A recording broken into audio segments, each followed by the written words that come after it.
지난달 수출 확정치가 발표됐습니다. 지난해 5월과 비교하면 20% 넘게 줄면서 코로나19의 악영향을 다시 확인했습니다.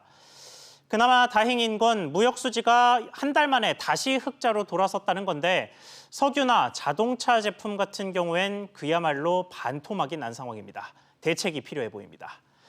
이런 가운데 내년 최저임금 논의도 시작됐습니다. 논의도 지각인데 시작도 하기 전에 파행 조짐마저 보이고 있습니다. 오늘은 전문가와 함께 우리나라 수출에 따른 기업의 경영 상황과 최저임금 논의 상황까지 짚어보겠습니다. 조경엽 한국경제연구원 선임연구위원 나왔습니다. 위원님 안녕하십니까? 네, 안녕하십니까? 네, 먼저 수출부터 좀 보겠습니다. 5월 수출이 지난해와 비교했을 때 23.6% 감소를 했는데 일평균으로는 그보다 좀 적은 18% 정도 감소폭을 보였더라고요. 그러면 전반적으로 봤을 때 4월의 충격보다는 조금은 개선됐다라고 봐야 되는 걸까요? 어떻게 평가하십니까?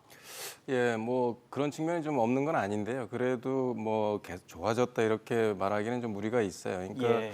5월 달에 이어서 이제 4월 달도 거의 뭐 수출 절벽이라고 할 정도로 상황이 상당히 안 좋은 건 사실이거든요. 예. 다만 이제 모두에서 앵커께서 말씀하셨듯이 4월 달에 무역 수지 적자에서 한 달 만에 이제 흑자로 전환된 것은 좀 뭐 다행스러운 측면이 있습니다. 뭐 그러니까 원유 가격 이제 하락으로 해서 석유 제품 같은 경우는 한 68%가 지금 감소를 한 상황이고 예.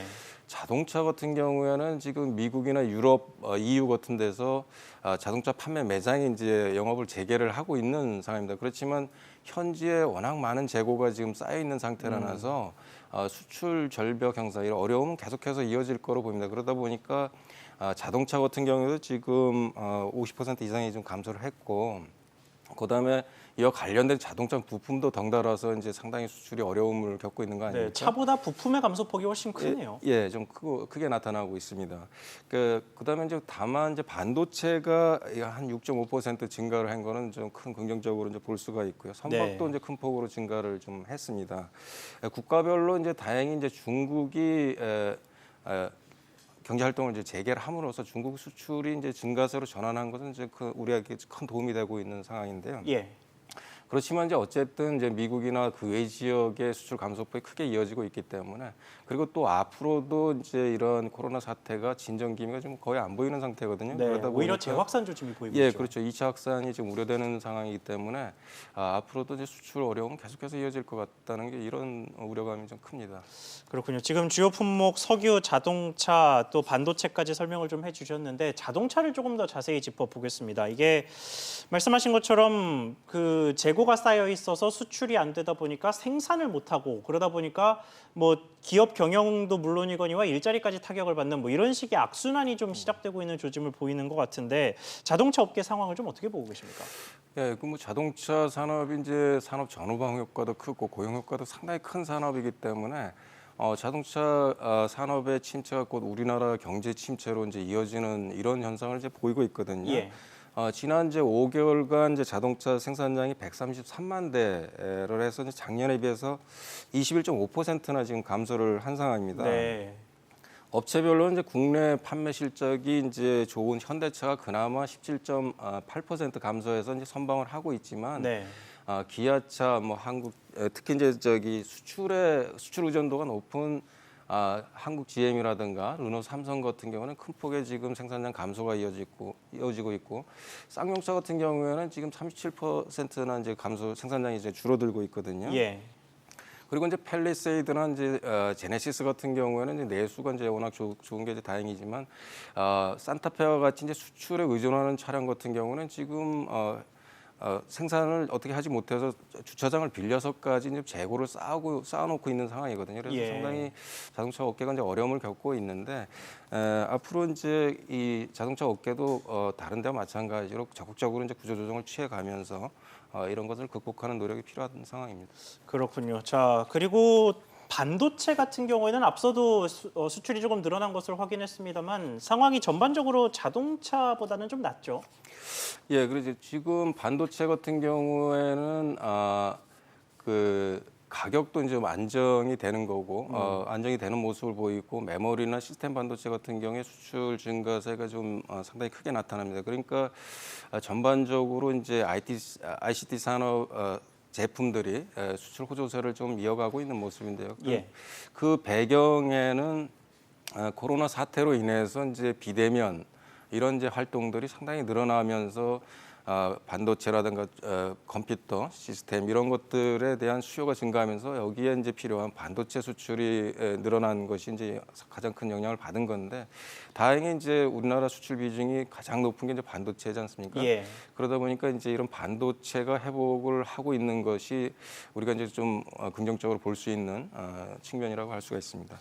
그렇군요. 자, 반도체와 선박 등 호조로 수출이 그나마 버티고 있는 상황이긴 합니다만 대부분 기업들이 지금 상황이 그렇게 좋지가 않거든요. 이런 와중에 지난 11일에 최저임금 논의가 시작이 됐습니다. 뭐 사용자, 노동자 양측은 뭐 매년 그래왔던 것처럼 노동계 측은 대폭 인상, 사용자 측은 동결 혹은 인하 뭐 이런 정도로 이제 요구를 하고 있는데 자, 그런데 올해는 양측이 제기하는 이유가 같다는 점이 그래도 조금 특이한 점입니다. 모두 코로나19를 이유로 들고 있거든요. 노동계에서는 코로나19 때문에 소득이 감소한 노동자들이 많고 힘드니까 최저임금이라도 높여야 된다라는 논리고 기업계에서는 코로나19 때문에 기업 경영이 어려우니까 최저임금이라도 낮춰야 한다. 이런 식의 주장을 펼치고 있는데 일단 그 11일에 벌어졌던 첫날 논의 상황에 대해서는 좀 어떻게 평가하십니까?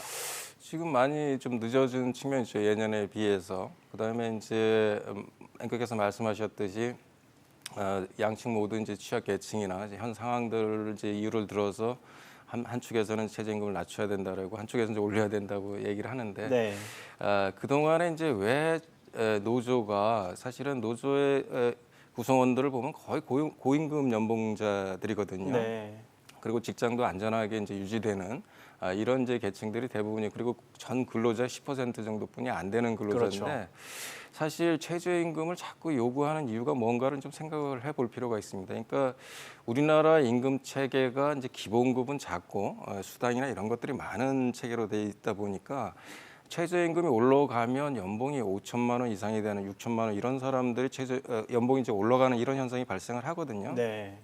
그래서 이런 계층의 이제 임금이 올라가게 되면 차상위 계층도 임금이 올라가고 그러다 보니까 연봉이 1억이 되는 사람들도 이제 최저임금으로 인해서 임금이 인상이 되는 현상이 이제 발생을 하고 있어요. 그러니까 노조가 얘기하는 거 매일 이제 취약 계층을 위한다고 하지만 결국은 최저임금을 자신들의 이제 임금 인상으로 이용하는 이런 현상을 이제 나타나고 있습니다. 그래서 정말 취약 계층을 위한다면 사실 현 정부 들어서 33%나 지금 인상이 됐고 그 여파가 아직도 지속이 되고 있고 코로나 사태로 인해서 결국은 계속해서 취약층들이 일자리를 잃고 있고 그다음에 자영업자들이 문을 닫고 있고 이런 상황이 발생하고 있지 않습니까? 그러니까 결국은 그런 사람들 진정으로 이해한다면은 최저임금을 사실은 내려야 되는 상황이라고 생각합니다.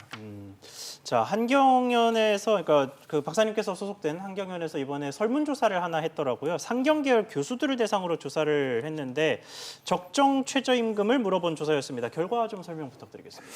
예, 지금 동결을 해야 된다는 라고 대답한 분들이 한 68.2% 되고요. 압도적으로 예, 많았네요. 그렇죠. 이제 소폭 인하가 이제 11%라니까 10명 중에 8명은 이제 최저임금을 동결하나 또 인하해야 된다는 이제 쪽으로 이제 대답을 한 거죠. 예.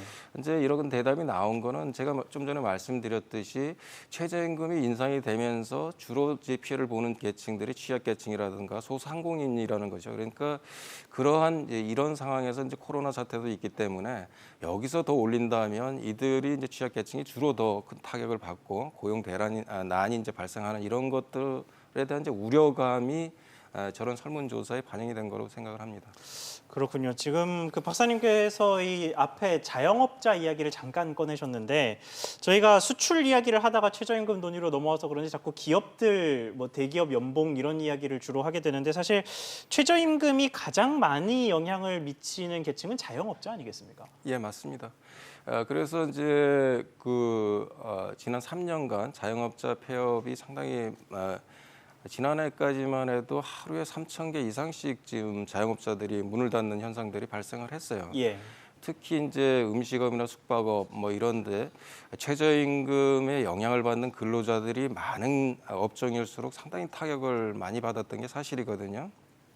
그러다 보니까 이제 사실은 자영업자들이 어떻게든 생존을 하기 위해서 하는 방법들이 해고를 한다든가 아니면 이제 거기에 제품 가격을 이제 올려서 수익을 이제 어떤 유지를 하려고 이제 노력을 하지만 그래도 이제 이런 수익이 안 나면 이제 폐업하는 이런 단계를 겪게 됩니다. 그러다 예. 보니까 이제 나타나는 현상들이 보면 고용 취약계층들이 최저임금에 해당되는 사람들이 이제 해고되는 현상이라든가 또 음식 가격이나 외식 가격들이 이제 올라가는 현상. 그래도 안 되면 이제 폐업하는 이런 현상들이 좀 부작용들이 상당히 많이 누적되어 갖고 현상 발생을 했습니다. 그래서 최근에 저희 연구원에서 이제 외식 가격이 얼마나 올라갔나 이런 이제 좀 재밌는 연구를 좀 해봤는데 예. 특히 이제 음식이나 숙박업에 이제 종사자들이 최저임금 종사자들이 많다 보니까 그것이 바로 이제 음식 가격에 이제 반영되는 경향가 많습니다. 그래서 지난 2014년부터 18년까지 최저임금이 연평균 한 8.69% 이제 올라갔는데 예. 이로 인해서 이제 삼겹살 같은 경우가 매년 한 93원씩 이렇게 올라갔고 비빔밥 같은 경우에 한 57원씩 이제 올라갔고 그다음에 그 자장면 같은 경우는 한 40원씩 이렇게 이제 올라가는 현상이 나타났습니다. 그래서 예. 최근에 이제 10,000원을 가지면 어디 나가서 이제 점심 한 끼 먹기도 이제 어려운 상황이 이제 발생을 하고 있는 겁니다. 그래서 이런 것들이 최저임금이 일반 소비자에도 영향을 주지만 특히 여기에 있는 자영업자라든가 거기에 이제 종사하는 사람들이 이제 사실 생계를 위협받는 건 큰 문제라 생각합니다. 그렇군요. 자, 재난지원금이 전 국민에게 지급이 되면서 그 내수가 반짝 살아나는 모습을 최근에 좀 관측할 수가 있었는데요. 뭐 단비 같은 소식이기는 합니다만 뭐 언제까지고 정부가 국민들에게 돈을 이렇게까지 풀 수는 없는 노릇이기도 합니다. 뭐 당연히 근본적인 해결책은 지금 이어지고 있는 일자리 충격을 해소하고 안정적인 일자리를 정부에 최대한 시장에 최대한 공급을 해서 경기를 살리고 소득을 굴리는 뭐 이런 선순환을 일으키는 것일 텐데 이를 위해서 정부나 기업계에서 경제계에서 할 수 있는 정책이 하나 있다면 어떤 게 있겠습니까? 예, 이거 매번 이제 제가 이 자리에 나와서 몇 번이나 이제 강조를 하고 했던 것들인데요. 그러니까 한 2년 전부터 이제 소득 주도 성장이 시작할 때부터 이제 부작용을 계속해서 이제 얘기를 한 상황인데요. 예.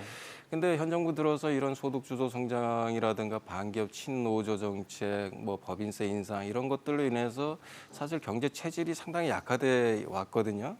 그런데 이제 정부는 이러한 이제 잘못된 정책을 수정하기보다는 이런 부작용을 대부분이 재정으로 이제 메꾸는 이런 이제 재정 만능주의가 상당히 만연해 있었습니다. 그러다 보니까 현 정부 들어서 국가 채무가 지난 이제 19년 코로나 이전까지만 해도 131조 원이 증가를 했어요. 그리고 예. 이제 올해 또 111조가 증가한다는 거거든요. 그러다 보면 4년 만에 240조 이상을 이렇게 증가하는 역대 어느 정부에서도 찾아볼 수 없는 이제 거의 이제 그 현금 살포라든가 이런 게 가깝게 지금 하고 있는 건데요. 예. 이런 이제 국가 채무가 이렇게 확 늘어나면 정부가 쓰는 돈만큼 민간에서 소비나 투자가 줄어드는 역할도 분명히 나타납니다. 그러니까 그러고 나서 또 미래에 우리가 또 이걸 갚아야 된다면 장기적인 성장에도 부정적인 영향을 주고 그래서 이제 정부는 이런 이제 현금을 막 그 전 국민을 대상으로 살포를 하고 그 효과가 없는 사업들 일으키고 이런 거를 자제를 하고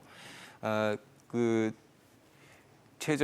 지금 그런 것들을 자제를 하고 예. 그다음에 이제 그 잘못된 정책을 수정을 하고 그다음에 이 기회에 그 경기 침체에 우리가 얻을 수 있는 가장 소중한 것은 구조조정을 하고 새로운 성장할 수 있는 발판을 마련하는 겁니다. 그래서 정부는 이런 반기업 정책을 수정을 하고 기업이나 정부는 모두가 이 기회에 잘못된 사업들을 다시 재조명하고 돌아보고 구조조정하는 이런 기회로 삼아야 된다고 생각합니다.